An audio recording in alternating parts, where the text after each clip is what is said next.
Howdy, just got myself a electric chainsaw, about 105 bucks. It's a Oregon CS1500, and today I'm going to be knocking down that there Sweetgum Tree. Some guy came in and basically made a ramp so he can drop his concrete off in my pool, and he cut out this whole edge here to make the ramp, which pretty much cut out half the roots on that tree, so it's not really stable anymore, and gotta knock the thing down. Also, it drops a couple million of these little spiky balls every day, which are really annoying, not good for the dog's feet. So it's time for this tree to go. So I'm not going to yap too much. I'm just going to get ready, move these vehicles out of the way, fire up that saw. We'll take some video of me cutting it down, and then we'll see how good that thing works. My first time using that saw. I'm not a professional tree cutter, but we'll see if we can get this thing done without breaking anything or amputating anything.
I got her to fall pretty much where I wanted.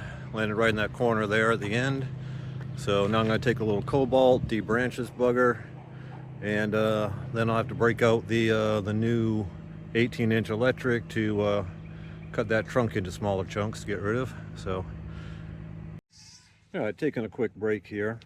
One thing I have found with the CS1500 Oregon is that it likes to toss its chain when you're cutting.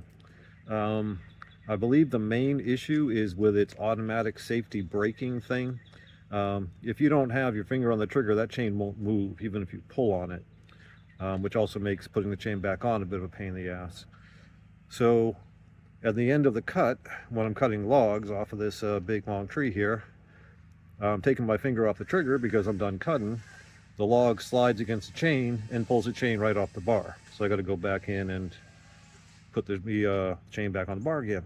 Pain in the ass.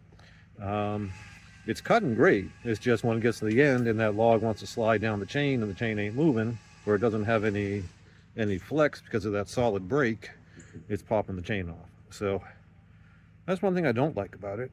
But other than that, the thing's a beast. You know, as long as it's running, it's running. It's just when you stop and that chain locks up, anything drags up against it, it tends to toss it off there.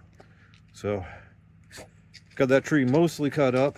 I'll walk over there in a bit, and then I got to start hauling off all the branches and all that other shit, clean up the driveway so my wife can get out of here. All right, since the last time the chain came off, I've been just clearing up brush and stuff like that, and went to put the chain back on, and last time it locked up, it freaking bent the chain. I did try bending it back, but yeah, that's not really happening. I don't know if you can actually see the link that is bent there. So still got that to cut, and now I don't got a functional chainsaw, so not very pleased. And back if I can figure out how to bend this thing back into shape or see what I got to do.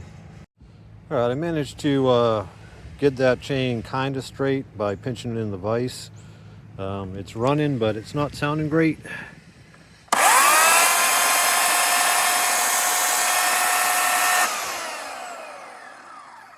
Actually, that ticking noise went away, so maybe it ground off whatever little bit of flange I had in there. But if you notice, when you stop this thing, it freaking stops hard. One moment.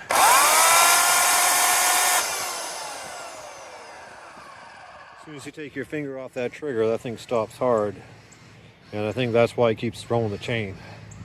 But I'm going to try and get this beast into a few smaller chunks and call it a day. Got all the other brush and stuff cleaned up. You can see the billions upon billions upon billions of these little spiky balls.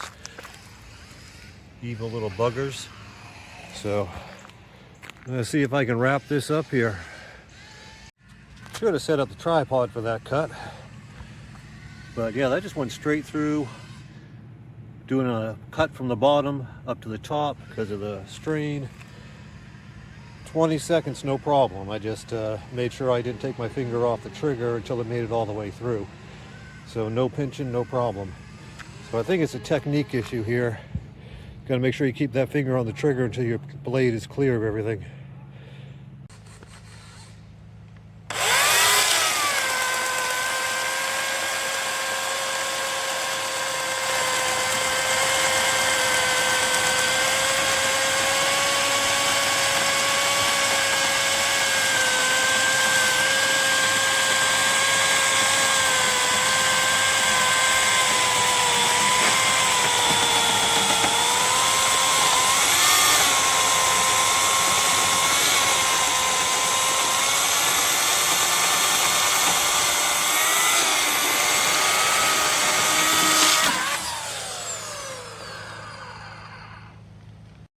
Alright, it's a couple minutes later, and these are pretty big chunks it's cutting through there. They're easily foot, 14 inches, give or take.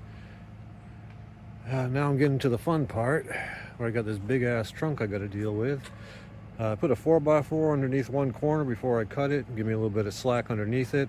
So I'm going to try and do an undercut up near the end there, get another 2 feet off of this thing, and then see what I got to deal with the big bit there. Might just roll it down the hill and turn it into a bench or something, I don't know.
Yeah, well, that was a fun day's work. Most of the work was getting everything cleaned up once it hit the ground, of course, but it's all down. It's thanks to this little ramp here. Basically cut those logs as round as I could, rolled them down the hill. Probably have a good stump to intimidate the chickens into behaving. I'm gonna let the puppers out, then I'll go in the garage and do a quick little wrap up. Alright, some final thoughts here on my first day using this Oregon 18-inch electric saw. This is a CS1500. It's got this little blade sharpener thing, if you're looking for distinction of what this model is. Once I learned that you must keep the chain running, or keep your finger on that trigger all the way through your cut and until you extract your saw, things got easier. The chain brake, as soon as you take your finger off that trigger, that chain locks up solid, and any friction of a falling piece of wood will just rip the chain right off the bar. Actually caused some damage to the chain, which I had to fix in the vise. It made a bit of a ticky noise for a while, but then that went away, so I'm going to assume everything's fine, and it probably isn't going to snap and kill me. For $105, I got this at Walmart. You can get it on Amazon. It's about the same price. It's worth it because it just knocked down a tree that my little 12-inch Cobalt weren't going to do. And for a gas chainsaw for anything halfway decent was going to cost me about $250. And I don't cut down trees that often, so it works. It's got plenty of power. It was cutting through some pretty big logs there, and I'm happy with it. Once I figured out, don't take your finger off that trigger until your saw is free and clear. So if this helped you out, like, subscribe, whatever, and y'all have a great day. Again, Oregon CS1500.